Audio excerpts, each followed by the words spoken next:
สบายดีเด้อทุกคนวันนี้กันสิพาทุกคนมาตักหนองเนาะน้ำเสกุไปเบิ่งบรรยากาศเลยเนาะว่าการเป็นอยู่ในใดเนาะทุกคนเนาะนี่สิพาทุกคนไปเบิ่งแม่เราอาบน้ำเนาะทุกคนเนาะนี่ก็คืออยู่ไฮอยู่หน้าคือเก่าแหละนี่ครับทุกคนครับลำบากหลายเนาะครับเนาะ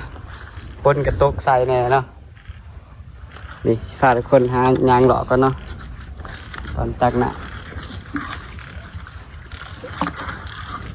นี่คือน้ำสางที่อาบทุกมื้อเด้อทุกคนนี่เด้อเป็นน้องใหญ่ๆแบบนี้เลยนี่เนาะเพิ่งแม่เพิ่นอาบน้ำเนาะทุกคนเนาะการใส่ชีวิตอยู่ไงอยู่หน้าว่าเป็นอะไรเนาะทุกคนเนาะนี่คือเบิ่งกันเลยนะเล่าแม่เล่าเนาะนี่แหละครับทุกคนเอ้ยพ้นกระตกใส่เนาะนี่เนาะเขาหน้าเพียกมัดท่านได้กูสันนี่หน้าตัวนี้คือโบได้เลยนี่ทุกคนครับนี่ด่างหัว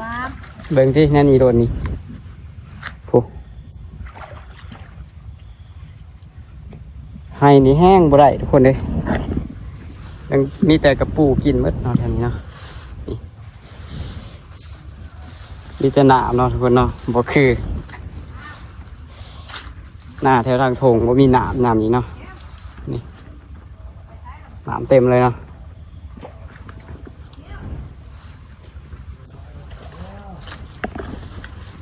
กะ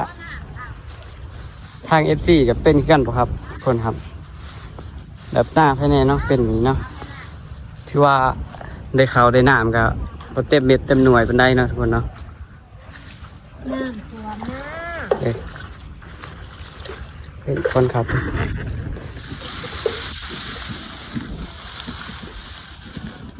นี่เนาะแม่เพิ่นก็อาบน้ำเป็นจังซี่ได้เนาะนี่เนาะเพิ่นเนาะซื้อจังแม่บ่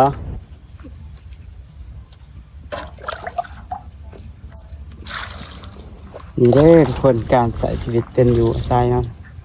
นี่คือเพื่อนไก่กันซองลังนะทุกคนเนาะ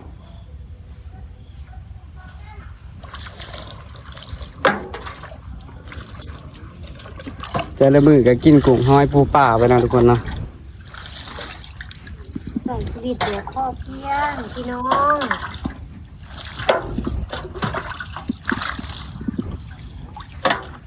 เป็นจังซี่แหละครับทุกๆมื้อนะครับไปสิพาไปเบิ่งพรข่าวที่มันตกเลยก็สิเก็บไปเลยนะทุกคนเนาะนี่แหละทุกคนเอ้ยนี่แต่ไม่มีหนามเนาะฟอนขาวมันตกทุกคนเลย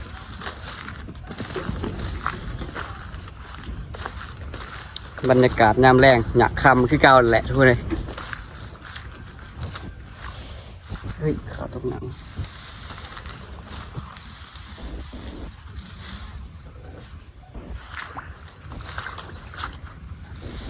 เขานี้30 มื้อเลยทุกคนนี่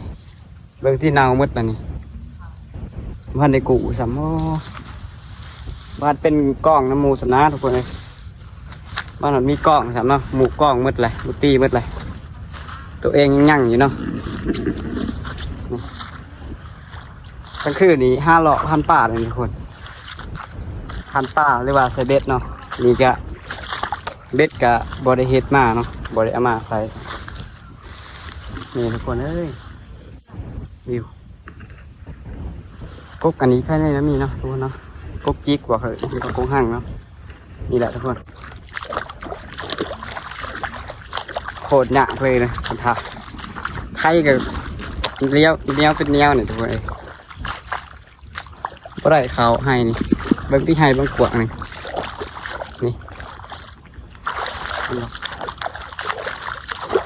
บ่ได้เขาได้หนึ่งคนให้กวางซื้อได้นี่บ่ได้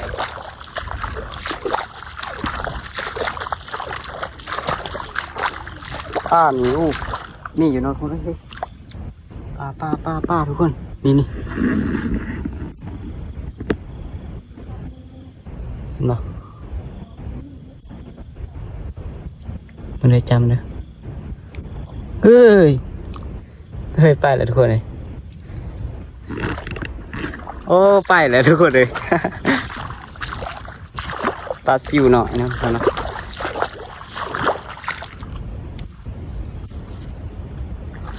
นี่แหละครับทุกคนครับบรรยากาศยามแรงเนาะคือว่ามวลล้าเนี่ยทุกคนเลย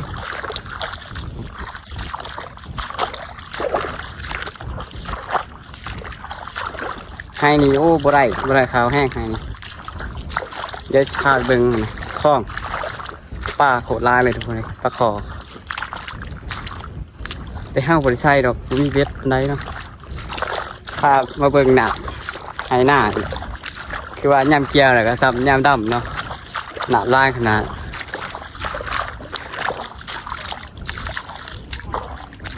ไฮหน้านี่บุ้ยปิ้งเลยทุกคนเป็นบาหน้าแสนหนานี่บุ้ยปิ้ง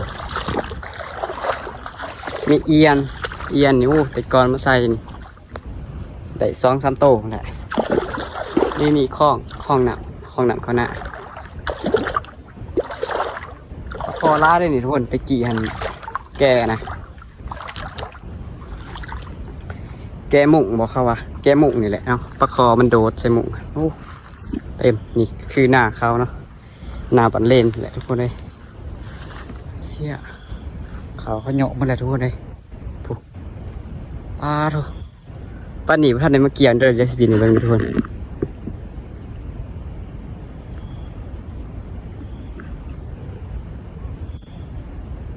นี่แหละทุกคนเลยตัวแดงกับแดงมืดเลยเนาะนี่ทุกเขาก็ถือว่าเป็นหมาดีเด้อทุกคนเลยเขาภายในเนาะถือว่างามหรือว่าบ่งามเนาะคอมเมนต์มาบอกกันเด้อร่างนี้ก็ถือว่าเขางามร้ายเนาะทุกคนเลยเสียหมากเสียห่วงวันใดเนาะไปเดี๋ยวพาเบิ่งตัวเกียวแหละน้อยเชิงเนาะโอ้ยยามตีนดิเดี๋ยวจะได้บ่มีเดี๋ยวคือได้นี่อะผ้าตัวใส่ไหวเว้นเนาะคนเนาะนี่ดิดักมาป่าบ่เขานี่แหละครับทุกคนครับชีวิตบ้านเฮาเนาะคือบ้านเฮาทุกคนใส่ยังแหละใส่บางลั่นเนาะบางลั่นนั่นแหละเนาะใส่ลายล้างอยู่เลยตั้งหนึ่งบางมืออ่ะก็ถือบางมือก็บ่ถือเนาะคนเนาะคล้องตัวนี้เป็นมีป้าบันไดเลยนะบันไดบ่มีนะนี่ก็อีกล่างหนึ่งเขาใส่ไว้วงเว้นนี่แหละ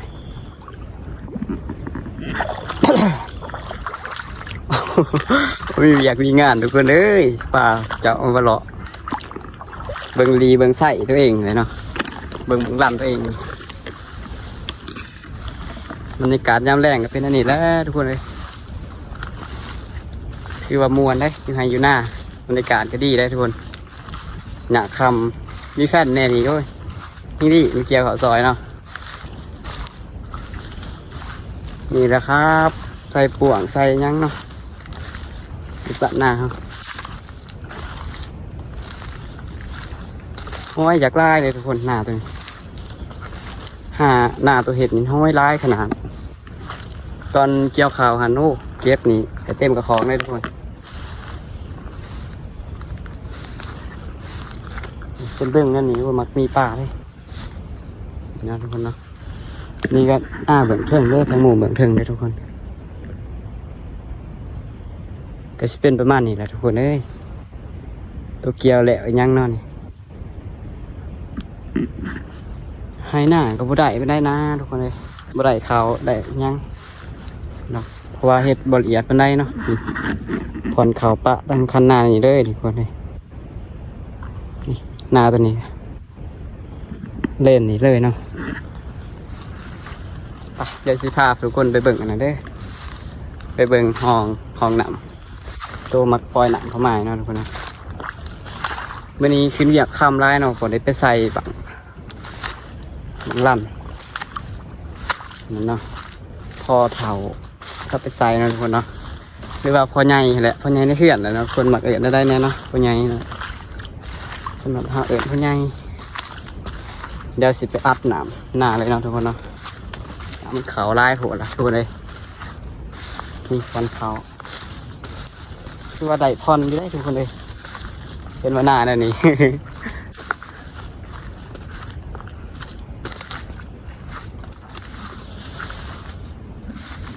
นี่ทุกคนปลาอีตองเว้นอีหยังวะ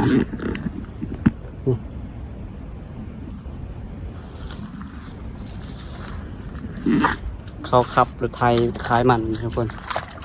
ให้เขาเหยียบพาเลยให้เป็นหล่องแน่เนาะว่ามาอื่นมือกับสิได้คนเขาเลยพี่น้องเลยนี่คือเขาเข้านี่กำลังเกี่ยว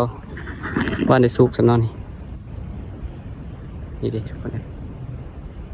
ว่าในซุกได้ให้เขานี่ให้ตัวขางที่ยังเข้านั่นแหละ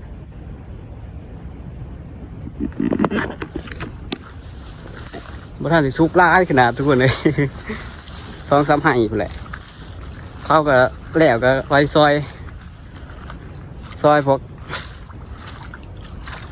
กเฮาแหละทุกคนเลยฮักแพงกันเลยเพราะว่าอยู่ไกลกันเพราะว่ายำเกี่ยวเขาวเกี่ยวหนามก็ซอยกันทุกคนเอ้ยนกโนปูปีกับที่นี่อยู่เด้อทุกคนเขาก็ง่ามเติบเลยทุกคนเห็นบ่ให้เขาง่ามเติบนี่มาเบิ่งให้ตัวนี้แปลกขนาดให้เลยจะเขาสิไปเกี่ยวจังใดเลยทุกคนเบิ่งนี่เขาซ่องสั่นพี่น้องเอ้ย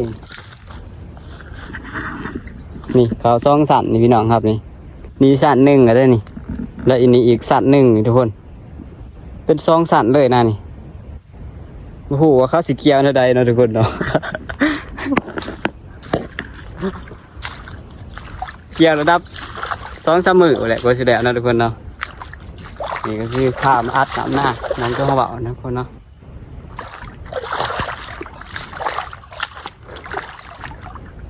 อัดน้ำหน้ากันเด้อทุกคนเด้อ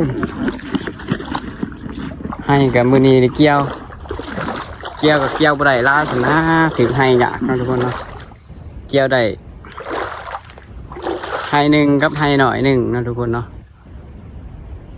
โอ้ยากขนาดเขาก็ล่มร้ายทุกคนเลย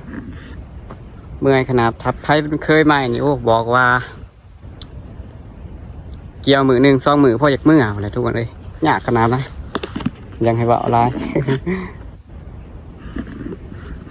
เดี๋ยวสิมาอัดน้ำหนากันเนาะทุกคนเนาะ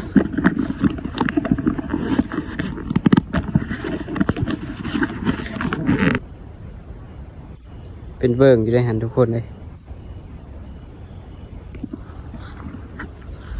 ตอนนี้ก็คือสิ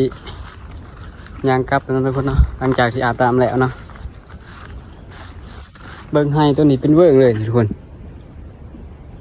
นี่กระปูกัดมืดได้นี่บ่ได้เขาบ่ได้ให้ตัวนี้ให้ตัวนี้ก็บ่ได้นี่กระปูเต็มมาจากกลางคืน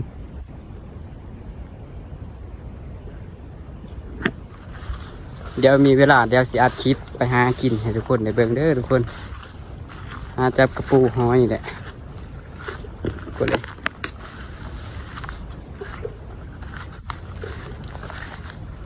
ต่อไปนี่ขอจบคลิปเพียงนี้เด้อทุกคนหากดไลค์กดติดตามหน่อยเด้อบาย